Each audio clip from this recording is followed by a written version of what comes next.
రాష్ట్రంలో రైతులను మోసం చేసే సీడ్ కంపెనీలపై కఠిన చర్యలు తీసుకోవాలని అధికారులను కోరారు రైతు కమిషన్ చైర్మన్ కోదండరెడ్డి. సూర్యాపేట జిల్లా కుక్కుండంగాను గ్రామ రైతులు నకిలీ సీడ్స్తో మోసపోయామని రైతు కమిషన్కు ఫిర్యాదు చేశారు. రైతుల ఫిర్యాదుపై స్పందించిన కమిషన్ చైర్మన్ కోదండరెడ్డి సూర్యాపేట జిల్లా కలెక్టర్ నందన్ పవార్తో మాట్లాడి రైతులకు న్యాయం చేయాలని సూచించారు.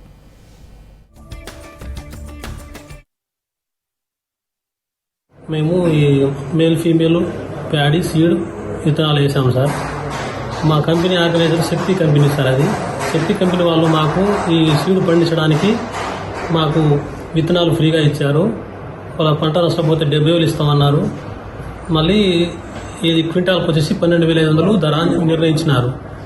పెట్టుబడికి డబ్బులు ఇస్తామన్నారు. పంట పండించిన తర్వాత మేము క్వింటాల్ లెక్కన జోక్కొని వెళ్ళిపోయిన తర్వాత ఇప్పుడు డబ్బుల కోసమని ఫోన్ చేస్తే కటింగ్ ఉంది, క్వింటాల్కి వచ్చేసి 10 కిలోలు కటింగ్ చెప్పి అంటున్నారు.